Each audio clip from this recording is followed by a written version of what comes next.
Hoy vamos a meternos de lleno en una idea fascinante. El trabajo de Mihaly Csikszentmihalyi sobre el flujo. Es un concepto que, créanme, puede cambiar por completo la forma en que entendemos la felicidad y la experiencia óptima. Todo arranca con una pregunta que seguro más de uno se ha hecho. Vivimos en una época con más comodidades, salud y riqueza que nunca antes en la historia. Y sin embargo, ¿por qué tanta gente siente un vacío, una mezcla de ansiedad y aburrimiento? Parece que algo no cuadra. Pensemos en esto por un momento. Un emperador romano, con todo su poder, no tenía un baño decente. El rey Sol en Versalles no podía simplemente prender la tele si estaba aburrido. Hoy, una persona común tiene acceso a lujos y entretenimiento que los reyes más poderosos ni soñaron. Y aún así, la satisfacción parece que se nos escapa. Entonces, si la respuesta no está en las cosas de afuera, ¿dónde la buscamos? Bueno, parece que el problema es interno.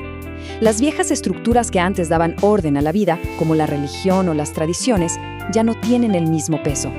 Ahora, la tarea de darle sentido a la existencia es personal. Para encontrar ese orden interno, es clave entender la diferencia entre placer y disfrute. El placer es, satisfacer una necesidad. Comes cuando tienes hambre, duermes cuando tienes sueño, restaura el equilibrio.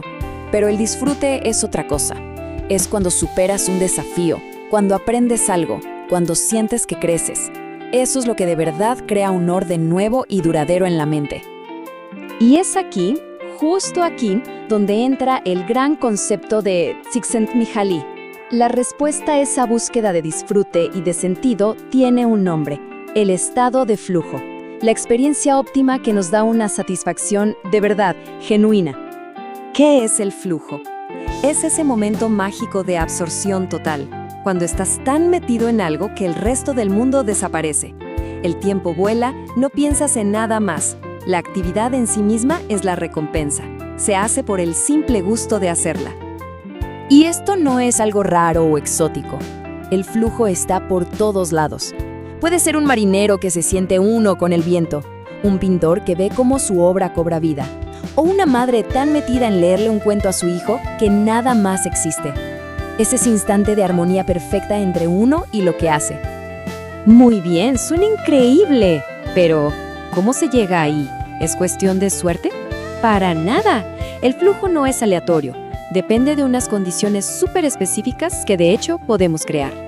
Básicamente son 3 ingredientes. Primero, necesitas metas claras, saber cuál es el siguiente paso. Segundo, retroalimentación inmediata, o sea, saber al momento si lo estás haciendo bien o mal. Y tercero, el punto clave, un equilibrio perfecto entre el desafío de la tarea y tu habilidad. Si el desafío te supera, sientes ansiedad. Si es muy fácil, te aburres. El flujo vive justo en ese punto medio. Para entenderlo mejor, miren el caso de Julio y Rico. Los dos trabajan en la misma línea de montaje. Para Julio es un infierno. Su mente es un caos, lo que el autor llama entropía psíquica. Desorden mental, básicamente. Pero Rico lo transforma todo. Se pone pequeñas metas, intenta romper sus propios récords, convierte el trabajo en un juego. La misma tarea, pero para él es una fuente de disfrute. Su conciencia está ordenada. Rico está en flujo. Bueno, ya sabemos qué es y cuáles son los ingredientes. Pero, ¿qué se siente exactamente? ¿Qué pasa dentro de nuestra cabeza cuando entramos en ese estado? La gente que lo experimenta siempre habla de lo mismo. La acción y el pensamiento se vuelven uno. Dejas de pensar en lo que haces, simplemente lo haces. El ego, esa vocecita que nos critica, se apaga, desaparece. ¿Y el tiempo? El tiempo se distorsiona. Horas parecen minutos. La actividad se vuelve autotélica, es decir, un fin en sí misma. Escuchen, por ejemplo, lo que dice esta bailarina. Habla de una concentración total, de una energía que fluye sin esfuerzo. Te sientes relajada y llena de energía al mismo tiempo. No hay distracciones, solo inmersión. Y esta alpinista lo describe de una forma increíble. Dice que no hay separación. Eres lo que estás haciendo. Esa es una de las sensaciones más potentes del flujo, cuando tu conciencia y la acción se funden en una sola cosa. Y ahora viene la parte más profunda y, yo diría, más poderosa de toda esta investigación. El flujo no es solo para momentos felices o fáciles. De hecho, a veces surge con más fuerza en las circunstancias más duras, cuando la gente transforma la adversidad en un desafío con sentido. Uno de los estudios más impactantes fue con personas que quedaron parapléjicas. Y aquí viene lo increíble. Muchos decían que el accidente fue, sí, lo peor que les pasó, pero también lo mejor. ¿Cómo es posible?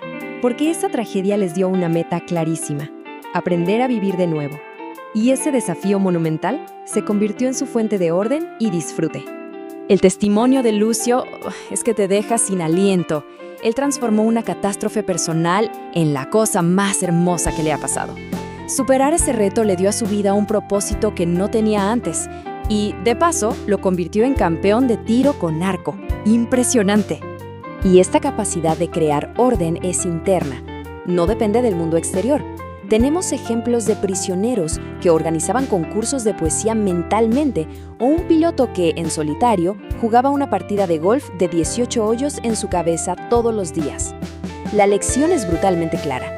La calidad de vida depende del control que tengamos sobre nuestra mente. Y con esto llegamos al corazón del asunto. La verdadera clave para una buena vida, sin importar lo que pase afuera, es el dominio de nuestro mundo interior. La felicidad, entonces, no es algo que te pasa, no es suerte, es una habilidad, algo que se practica y se cultiva, como un músculo. Es el resultado de aprender a ordenar nuestra conciencia, de dirigir la atención hacia metas que nos den esa sensación de disfrute. Y ojo, que esta idea no es para nada nueva. Hace más de 2000 años, el filósofo Demócrito ya lo tenía claro.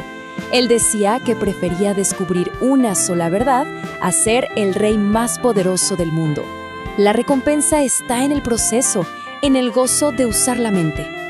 Así que, si tuviéramos que resumir todo en una sola frase, sería esta: la habilidad para controlar la experiencia interna, para encontrar propósito y disfrute sin importar las circunstancias, es lo que, al final, determina la calidad de una vida.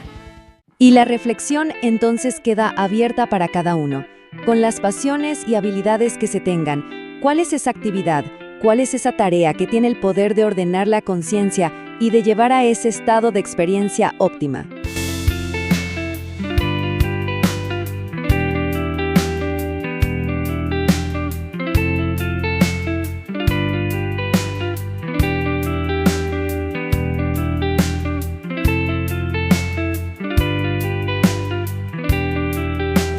A ver, pensemos en esto un momento. ¿Qué significa realmente vivir una vida plena? No se trata solo de existir, ¿no? Sino de sentir que cada instante vale la pena. Hoy vamos a meternos de lleno en una de las preguntas más grandes que existen. ¿Cuál es el secreto de una buena vida? Y la respuesta, ojo, podría estar en un concepto bastante fascinante conocido como fluir. Esta cita de Auden es potente, ¿verdad? Nos pone cara a cara con una decisión que es en el fondo muy simple, pero a la vez súper profunda. O sea, podemos dejarnos llevar, existir en piloto automático, o podemos, de una vez por todas, empezar a vivir de verdad. Y esa es la idea central que vamos a desmenuzar hoy. Bueno, para meternos de lleno en este misterio, vamos a empezar con una historia. Y no es la historia de un millonario o de algún genio famoso. Es la historia de un hombre llamado Joe, un soldador que increíblemente parecía haber descifrado el código de la felicidad. Imagínense la escena. Joe trabajaba en un hangar, un lugar ruidoso, sucio. La mayoría de la gente ahí detestaba su trabajo, lo veían como una simple obligación. Pero Joe era diferente. Él encontraba una fascinación increíble en reparar esas máquinas complejas. Y cuando no estaba trabajando, se dedicaba a crear belleza. Construía unos jardines de rocas espectaculares. Su vida, vista desde afuera, podía parecer simple, pero era inmensamente rica y plena. Entonces, la gran pregunta es, ¿cuál era el secreto de Joe? ¿Qué tenía él que le faltaba a tanta gente con muchísimo más poder, dinero y reconocimiento? Para empezar a encontrar la respuesta, primero tenemos que hacer algo: analizar cómo es un día normal para la mayoría de nosotros. Al final del día, nuestra vida es simplemente la suma de todos nuestros días. Así que, si queremos mejorarla, lo lógico es empezar por ver a dónde se nos va el tiempo, que es, sin duda, nuestro recurso más preciado. Fíjense en esto. Nuestro tiempo, cuando estamos despiertos, se puede dividir básicamente en 3 grandes pedazos. Como se ve aquí, casi la mitad del tiempo se nos va en actividades productivas, ya saben, trabajar, estudiar, ese tipo de cosas. Luego, más o menos un tercio se dedica al mantenimiento, comer, ir de un lado a otro, las tareas del hogar. Y lo que queda, ese pedacito, es nuestro supuesto tiempo libre, el ocio. Y aquí es donde la cosa se pone interesante, porque resulta que no todo el ocio es igual, para nada. Por un lado tenemos el ocio activo, hobbies, deportes, aprender algo nuevo, cosas que nos exigen habilidad y concentración. Y por el otro está el ocio pasivo, que es básicamente ver la tele o simplemente descansar. Este último consume nuestra atención, sí, pero sin pedirnos casi ningún esfuerzo. ¿Y adivinen en cuál pasamos la mayor parte del tiempo? Exacto.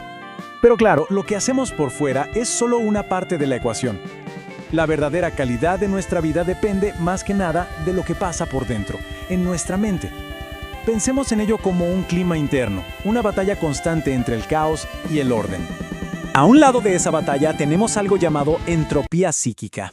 Suena a término de ciencia ficción, pero es algo que todos conocemos muy bien. Es básicamente el caos mental. Cuando sentimos ansiedad por algo que tenemos que entregar, o ese aburrimiento terrible de un domingo por la tarde, bueno, toda nuestra energía mental se va en tratar de ordenar ese desastre interno en lugar de usarla para vivir. Y al otro lado, como es de esperar, está lo opuesto, la negentropía psíquica. Este es el estado de orden, de armonía interior. Es ese momento en el que estamos tan metidos en una buena conversación que se nos olvida todo lo demás. La energía mental fluye libremente, enfocada en lo que queremos hacer. Y es sin duda el estado en el que mejor nos sentimos. Y todo esto, toda esta batalla entre caos y orden, nos lleva directamente al concepto clave, a la solución, a ese estado de experiencia óptima que le pone un orden total a la conciencia, y se le conoce, como ya lo adelantamos, como el estado de flujo. El flujo, o simplemente fluir, es ese momento casi mágico, ese instante en el que una persona está tan pero tan metida en lo que está haciendo, que todo lo demás desaparece. El tiempo vuela, o se detiene. El yo se desvanece y todo se siente sin esfuerzo. Es, en pocas palabras, la vida en su máxima potencia. Ahora, la pregunta del millón, ¿cómo se llega a ese estado? Bueno, no es por arte de magia. Se necesitan 3 ingredientes, 3 condiciones muy claras. Primero, metas claras, o sea, saber exactamente qué hay que hacer. Segundo, retroalimentación inmediata, para saber al instante si lo estamos haciendo bien o no. Y tercero, que quizás es el punto clave, un equilibrio perfecto entre el desafío de la tarea y nuestro nivel de habilidad para enfrentarla.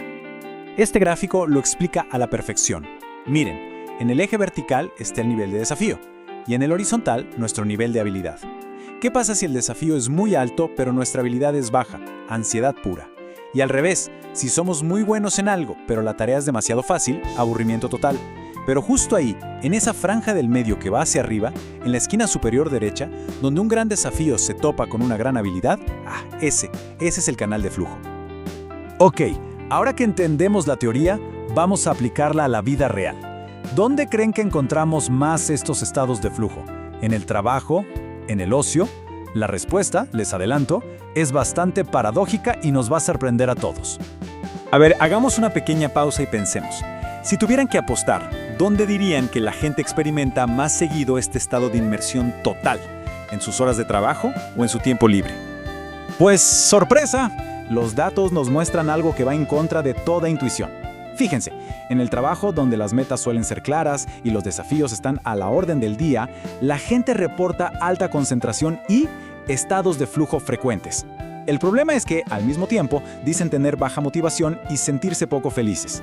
Y en el ocio es justo al revés. La motivación y la felicidad están por las nubes, pero la concentración es bajísima y casi nunca se entra en estado de flujo. ¿La razón? Generalmente elegimos actividades pasivas que no nos retan en absoluto. Y esta es la gran paradoja de nuestra vida moderna. El trabajo tiene todas las condiciones para hacernos fluir, para darnos experiencias óptimas, pero deseamos estar en cualquier otro lado.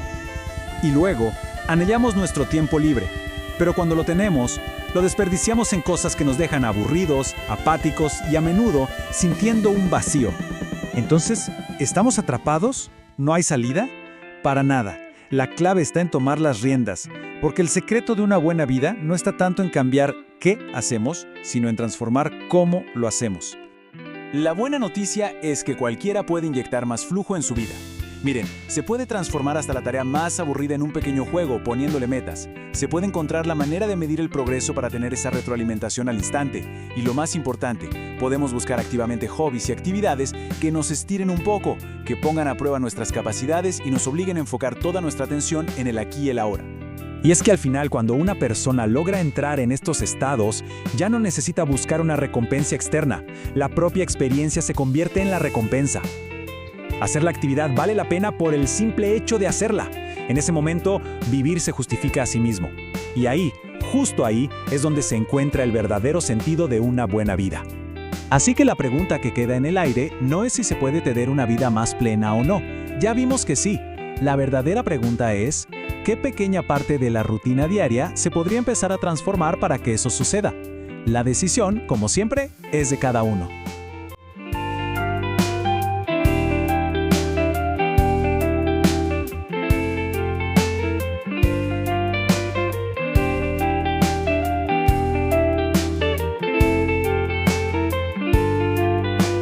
Y para entender de dónde viene todo esto, tenemos que conocer a su arquitecto. Vamos a ver quién fue la persona que le puso nombre y estructura a esta experiencia que, en el fondo, es universal. A ver, Csikszentmihalyi no es que haya descubierto el sentimiento, pero sí fue el primero en estudiarlo de forma sistemática. Y su trabajo fue una auténtica revolución porque le dio la vuelta a la psicología. O sea, en lugar de preguntar qué anda mal con la gente, él se preguntó qué es lo que hace que la vida valga la pena. Y la respuesta la encontró, en gran parte, en estos momentos de inmersión total. Y de ahí, exactamente de ahí, viene el nombre. No es una metáfora que se le ocurrió a él, no. La gente, cuando él les preguntaba, usaba esa misma imagen una y otra vez. Sentían como si una corriente los llevara sin esfuerzo, una sensación de fluidez total. Así que, ¿cómo lo llamó? Pues flow o estado de flujo. Simple y perfecto. Entonces, para que quede súper claro, el flow es un estado de rendimiento óptimo. La atención se clava en una tarea sin que nos cueste trabajo y la experiencia se vuelve increíblemente energizante y sobre todo muy satisfactoria. Perfecto. La teoría es fascinante, ¿verdad? Pero lo mejor de todo es que esto no es un concepto académico y aburrido. El flow está por todas partes. De hecho, lo experimentamos más de lo que creemos. Veamos algunos ejemplos concretos. En el mundo profesional, por ejemplo, alcanzar el flow es el santo grial. Es sinónimo de productividad máxima, de creatividad desatada. Es ese estado donde sale nuestro mejor trabajo y casi sin sentir el esfuerzo. Y ojo, que no siempre llega por accidente. Uno puede crear las condiciones para que ocurra. Este testimonio de Kat Small lo ilustra de maravilla. Ella literalmente diseña su día para invitar al flow, controlando su entorno y eliminando de raíz las interrupciones. La meditación es otra vía de acceso, quizá una de las más directas. Esa práctica de observar los pensamientos y dejarlos pasar, sin aferrarse a ellos, como si fueran nubes en el cielo. Eso es una forma purísima de flow. Es esa ingravidez mental de la que tanto hablaba Csikszentmihalyi. Y por supuesto, el deporte. Con sus reglas claras, sus metas inmediatas y ese constante juego de equilibrio entre nuestra habilidad y el desafío que tenemos enfrente, el deporte es un laboratorio perfecto para experimentar el flow. Y miren esta gráfica. Es súper reveladora. Es de un estudio con atletas adolescentes y muestra que aquellos con un alto índice de autodeterminación, o sea, SDI, experimentan más flow. ¿Y qué es la autodeterminación? Pues es la motivación que nace de adentro, del gusto, del interés personal, no de la presión de otros. En resumen, cuando hacemos las cosas porque de verdad queremos, es mucho más fácil entrar en este estado. Muy bien, ya sabemos qué es, cuáles son sus componentes y dónde encontrarlo. La pregunta del millón ahora es, ¿cómo podemos cultivarlo a propósito? ¿Cómo podemos tener más de esto en nuestra vida? Pues vamos a ver algunas estrategias bien prácticas. Aquí tenemos una especie de guía. El punto crucial, como ya vimos, es el primero, encontrar ese balance justo entre desafío y habilidad. A partir de ahí, se trata de crear un ambiente que nos proteja. Metas bien definidas, cero distracciones y bloques de tiempo sagrados para una sola cosa. Y claro, el motor que mueve todo, la motivación intrínseca. Hacer algo porque el simple hecho de hacerlo ya es la recompensa. Este testimonio de Gina Bolognesi lo resume todo a la perfección. Es la combinación de una tarea que le interesa y le reta, junto con la creación de su propio ritual, su propio espacio, en su caso con música, lo que le abre la puerta al estado de flujo. Y aquí está el gran secreto, la idea más poderosa de todas. No buscamos el flow para conseguir un premio o un reconocimiento. La experiencia de estar en flow, esa sensación de inmersión y de dominio, esa es la recompensa. Es un círculo virtuoso que se alimenta a sí mismo de pura satisfacción y crecimiento.